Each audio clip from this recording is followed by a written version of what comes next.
जो कि phase 1 urban state Dugri जिला लुधियाना में स्थित है। डॉक्टर गुरसिमरन कौर जी जो कि बांझपन के मरीजों के लिए एक वरदान साबित हो रहे हैं। दूर दूर से यहाँ मरीज पहुँचते हैं और अपना इलाज करवाते हैं। कोरोना की महामारी के दौरान भी डॉक्टर गुरसिमरन कौर बहुत ही बढ़िया तरीके से अपनी सेवाएं दे रहे हैं। हमारी पंजाब प्लस की टीम ने गायनी एंड यूरो क्लिनिक का विशेष दौरा किया और डॉक्टर गुरसिमरन कौर जी के साथ विशेष मुलाकात की। पेश है पंजाब प्लस की टीम से एक रिपोर्ट।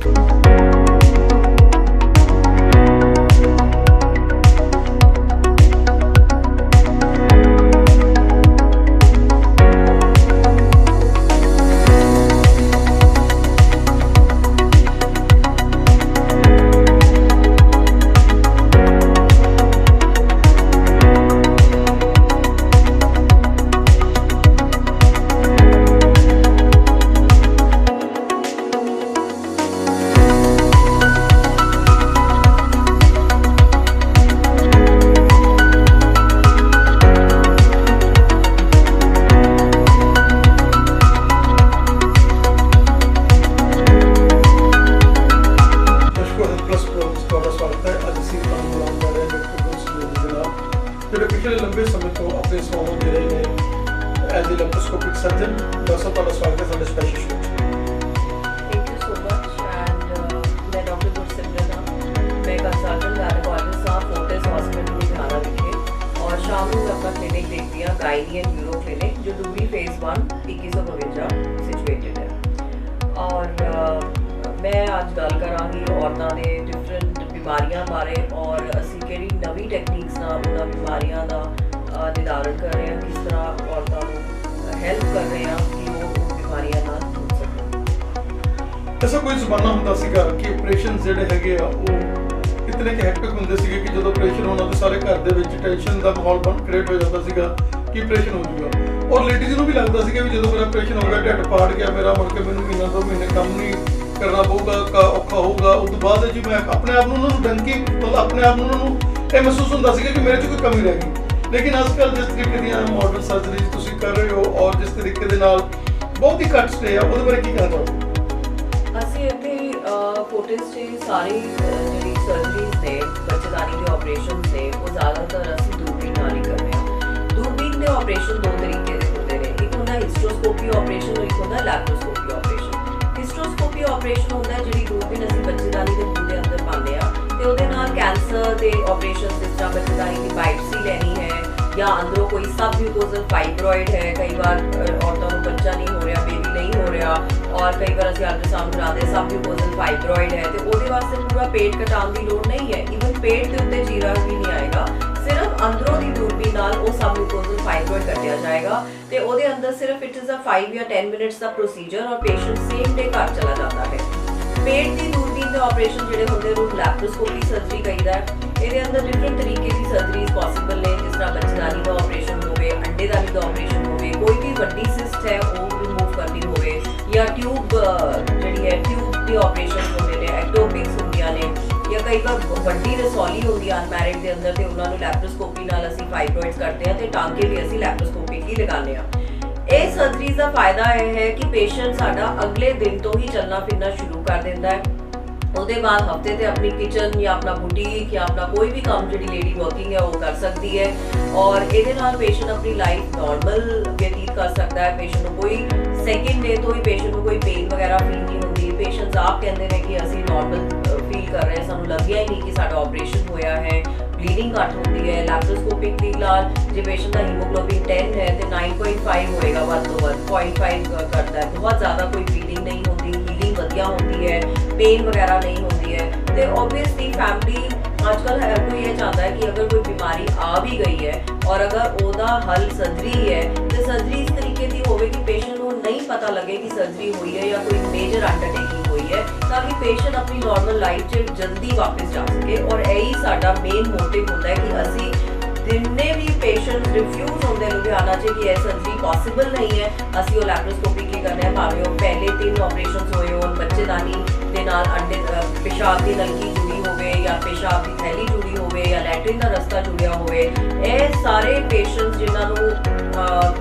बहुत लोग मोड़ देंगे ने कि नहीं ये सर्जरी पॉसिबल नहीं है दूरबीन नाल, वो सारी सर्जरीज में फोकस कर रही हैं और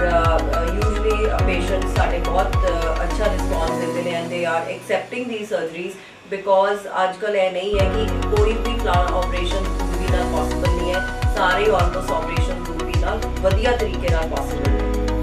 ऐसा आम तौर ਤੇ ਦੇਖਿਆ ਗਿਆ ਕਿ ਜਦੋਂ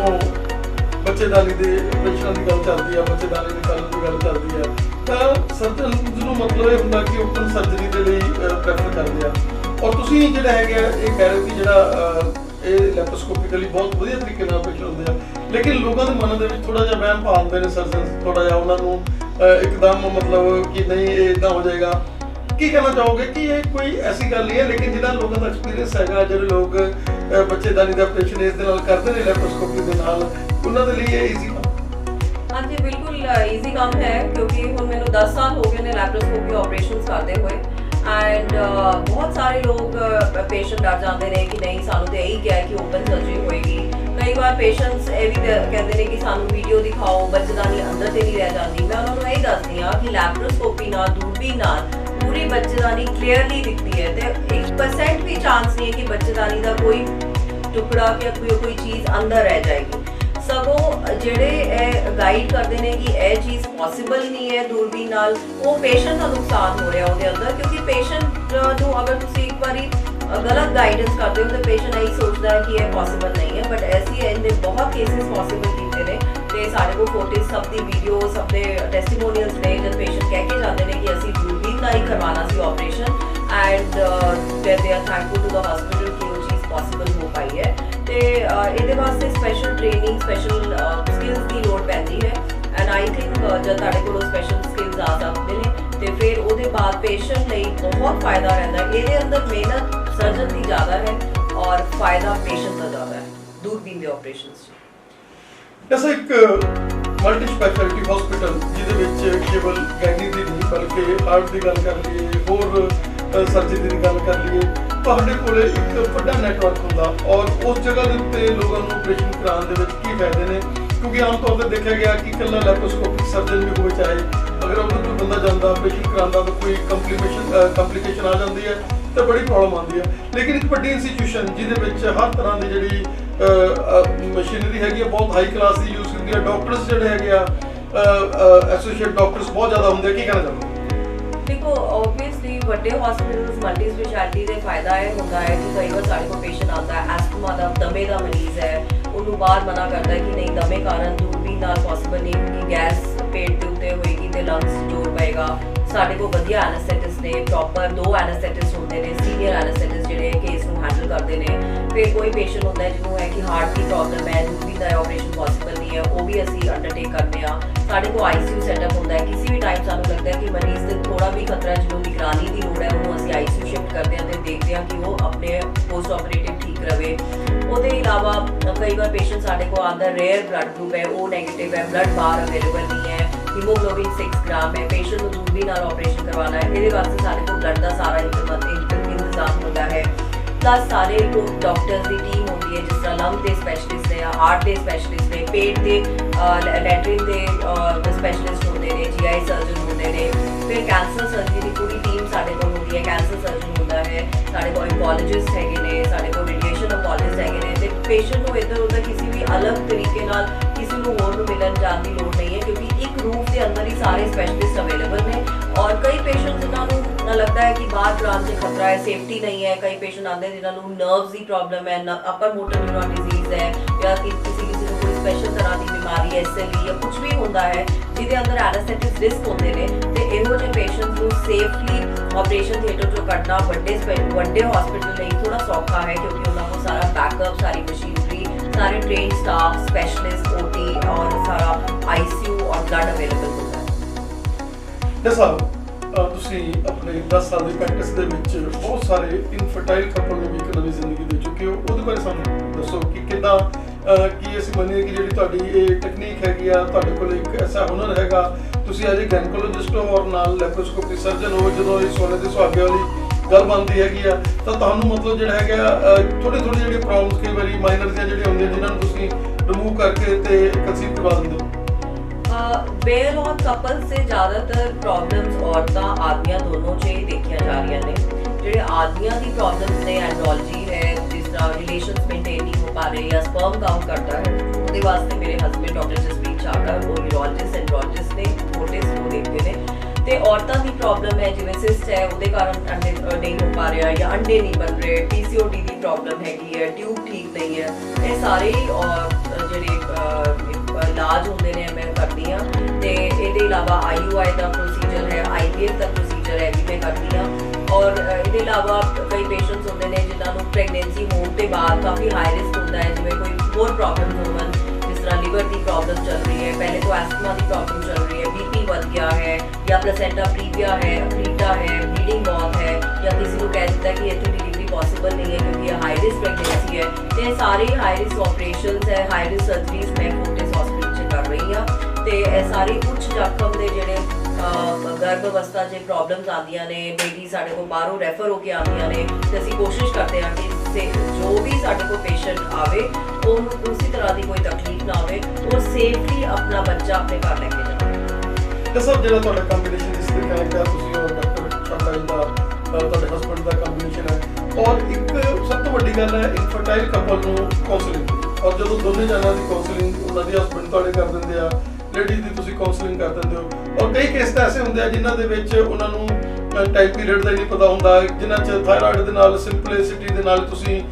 ਚੀਜ਼ਾਂ ਅਟੈਚ ਕਰਦੇ ਹੋ। ਕੀ ਕਹਿਣਾ ਚਾਹੋਗੇ ਕਿ ਹਸਬੈਂਡ ਵਾਈਫ ਦੋਨਾਂ ਦਾ ਆਣਾ, ਦੋਨਾਂ ਦੀ ਕਾਉਂਸਲਿੰਗ ਤੁਸੀਂ ਬਹੁਤ ਜ਼ਿਆਦਾ ਜਿਹੜੇ ਹੈਗੇ ਆ ਆਈਵੀਐਫ ਵਾਲੇ ਡਾਕਟਰ ਨਹੀਂ ਮੰਨੇ ਜਾਂਦੇ, ਤੁਸੀਂ ਤਾਂ ਡਾਕਟਰ ਉਹ ਵੀ ਜਿਹੜੇ ਪ੍ਰੈਗਨੈਂਸੀਜ਼ ਨੂੰ ਬੜੇ ਸਿੰਪਲਿਸਿਟੀ ਦੇ ਨਾਲ ਵੀ ਜਿਹੜਾ ਹੈਗਾ ਉਹਨਾਂ ਨੂੰ ਕੰਸੀਵ ਕਰਾ ਦਿੰਦੇ, ਉਹਦੇ ਬਾਰੇ ਕੀ ਕਹਿਣਾ ਚਾਹੋਗੇ? ਹਾਂਜੀ, ਕਾਉਂਸਲਿੰਗ ਬਹੁਤ ਇੰਪੋਰਟੈਂਟ ਹੈ। ਕਈ ਵਾਰ ਕਪਲਸ ਨੂੰ ਇੰਜ ਨਹੀਂ ਹੁੰਦਾ ਹੈ ਕਿ ਆਈਵੀਐਫ ਦੀ ਲੋੜ ਹੁੰਦੀ ਹੈ, ਸਿੰਪਲ ਆਈਯੂਆਈ ਜਾਂ ਸਿੰਪਲ ਦਵਾਈਆਂ ਨਾਲ, ਇੰਜੈਕਸ਼ਨਸ ਨਾਲ ਵੀ ਕਪਲ ਕੰਸੀਵ ਕਰ ਸਕਦੇ ਨੇ। ਉਸ ਵਾਸਤੇ ਅਸੀਂ ਕਪਲ ਕਾਉਂਸਲਿੰਗ 'ਚ ਬਿਲੀਵ ਕਰਦੇ ਹਾਂ, ਔਰ ਜਦ ਵੀ ਇਹੋ ਜਿਹਾ ਜੋੜਾ ਸਾਡੇ ਕੋਲ ਆਉਂਦਾ ਹੈ ਅਸੀਂ ਕੋਸ਼ਿਸ਼ ਕਰਦੇ ਹਾਂ ਹਸਬੈਂਡ ਵਾਈਫ ਕਿ ਅਸੀਂ ਇਕੱਠੇ ਹੀ ਉਹਨਾਂ ਨੂੰ ਦੇਖੀਏ ਤਾਂ ਕਿ ਹਸਬੈਂਡ ਵਾਈਫ ਦੀ ਕਾਮਨ ਪ੍ਰੋਬਲਮ ਨੂੰ ਅਸੀਂ ਸੋਲਵ ਕਰ ਸਕੀਏ। ਕਈ ਵਾਰ ਵਾਈਫਸ ਜਾਂਦੀਆਂ ਨੇ ਗਾਇਨੋਕੋਲੋਜਿਸਟ ਕੋਲ, ਲੇਕਿਨ ਐਂਡਰੋਲੋਜਿਸਟ ਹੈਲਪ ਨਹੀਂ ਹੈ ਤੇ ਹਸਬੈਂਡ ਆਪਣੀ ਗੱਲ ਨਹੀਂ ਕਹਿ ਸਕਦਾ, ਉਹ ਕਿਹਦੇ ਕੋਲ ਆਪਣੀ ਗੱਲ ਕਹੇ ਜਾਂ ਕੀ ਪ੍ਰੋਬਲਮਸ ਹੈ। ਕਈ ਵਾਰ ਇੰਟਰਪਰਸਨਲ ਰਿਲੇਸ਼ਨਸ ਹੁੰਦੇ ਕਪਲਸ ਦੇ, ਉਹ ਕਪਲਸ ਡਿਸਕਲੋਜ਼ ਨਹੀਂ ਕਰਦੇ। ਤੇ ਇਸ ਤਰੀਕੇ ਨਾਲ ਜਦ ਦੋ ਡਾਕਟਰਸ ਦੋਨੋਂ ਹੀ ਉਸ ਟੀਮ ਦੇ ਡਾਕਟਰ ਜਿਵੇਂ ਇੱਕ ਗਾਇਨੋਕੋਲੋਜਿਸਟ ਇੱਕ ਐਂਡਰੋਲੋਜਿਸਟ ਹੈ, ਜਦ ਐਂਡ ਕਰਦੇ ਹਨ ਤੇ ਫਿਰ ਕਪਲ ਦੇ ਵੀ ਪ੍ਰੋਬਲਮਸ ਪਤਾ ਲੱਗਦੀਆਂ ਨੇ ਔਰ ਉਹਨਾਂ ਨੂੰ ਹੈਲਪ ਮਿਲਦੀ ਹੈ ਟ੍ਰੀਟਮੈਂਟ ਲੈਣ ਦੀ। ਔਰ ਕਈ ਵਾਰ ਕਈ ਕਪਲ ਮੇਰੇ ਕੋਲ ਆਉਂਦੇ ਕਿ ਸਾਨੂੰ ਆਈਵੀਐਫ ਦੱਸਿਆ ਗਿਆ, ਮੈਂ ਕਹਿੰਦੀ ਹਾਂ ਨਹੀਂ ਅਸੀਂ ਦਵਾਈ ਨਾਲ ਹੀ ਦੇਖ ਕੇ ਦੇਖਾਂਗੇ, ਔਰ ਕਈ ਵਾਰ ਉਹ ਉਸ ਤਰ੍ਹਾਂ ਹੀ ਨਾਲ ਕੰਸੀਵ ਕਰ ਜਾਂਦੇ ਨੇ। ਤੇ ਇਹਦੇ ਨਾਲ ਕਪਲ ਆਬਵੀਅਸਲੀ ਦੇ ਵੀ ਕੰਫਰਟੇਬਲ ਔਰ ਉਹ ਖੁੱਲ੍ਹ ਕੇ ਆਪਣੀ ਗੱਲਾਂ ਦੱਸਦੇ ਨੇ ਤੇ ਉਹਨਾਂ ਨੂੰ ਇਸ ਚੀਜ਼ ਦੇ ਆਪਣੇ ਇੰਟਰਪਰਸਨਲ ਰਿਲੇਸ਼ਨਸ ਵੀ ਉਹਨਾਂ ਦੇ ਵਧੀਆ ਰਹਿੰਦੇ। ਸਰ ਯੂਰ ਇੰਸਟੀਟਿਊਸ਼ਨ ਤੁਹਾਡੇ ਕੋਲ ਤਾਂ ਬੜਾ ਲੰਬਾ ਡਾਟਾ, ਔਰ ਅਸੀਂ ਚਾਹਾਂਗੇ ਇਸ ਚੈਨਲ ਦੇ ਮਾਧਿਅਮ ਤੇ ਤੁਹਾਡੀਆਂ ਜੋ ਅਸੀਂ ਯੂਜ਼ਫੁਲ ਸਲਾਹਾਂ ਲੋਕਾਂ ਨਾਲ ਸਾਂਝੀਆਂ ਕੀਤੀਆਂ, ਸਮੇਂ-ਸਮੇਂ ਸਿਰ ਅਸੀਂ ਤੁਹਾਡੀਆਂ ਜਿਹੜੇ ਇਹ ਸਲਾਹਾਂ ਹੈਗੀਆਂ ਲੋਕਾਂ ਦੇ ਨਾਲ ਸਾਂਝੇ ਕਰਦੇ ਰਹੀਏ, ਔਰ ਤੁਹਾਡਾ ਕੀਮਤੀ ਟਾਈਮ ਅਸੀਂ ਦਿੰਦੇ ਰਹੀਏ। ਤੁਹਾਡਾ ਬਹੁਤ-ਬਹੁਤ ਧੰਨਵਾਦ। Thank you so much. ਤੇ ਮੈਂ ਤੁਹਾਡੀ ਧੰਨਵਾਦੀ ਹਾਂ ਪੰਜਾਬ ਦਾ ਚੈਨਲ ਦੀ ਕਿ ਤੁਹਾਡੇ ਮਾਧਿਅਮ ਰਾਹੀਂ ਬਹੁਤ ਔਰਤਾਂ ਜਿਹੜੀ ਮੈਨੂੰ ਸੁਣ ਰਹੀਆਂ ਹੋਣਗੀਆਂ ਜਾਂ ਬਹੁਤ ਸਾਰੇ ਕਪਲਸ ਮੈਨੂੰ ਸੁਣ ਰਹੇ ਹੋਣਗੇ, ਉਹ ਵੀ ਜਾਣਨਗੇ ਕਿ ਅੱਜ ਕੱਲ੍ਹ ਨਵੇਂ ਟੈਕਨੀਕ ਦੇ ਆਪਰੇਸ਼ਨਸ ਜਾਂ ਨਵੇਂ ਟੈਕਨੀਕ ਦੇ ਇਲਾਜਾਂ ਨਾਲ ਕੀ ਫਰਕ ਪੈਂਦਾ ਹੈ। ਔਰ ਕੋਸ਼ਿਸ਼ ਕਰੋ ਕਿ ਜੋ ਜਿਸ ਚੀਜ਼ 'ਤੇ ਸਪੈਸ਼ਲਾਈਜ਼ ਹੈ ਉਹਦੇ ਕੋਲ ਟ੍ਰੀਟਮੈਂਟ ਲਓ।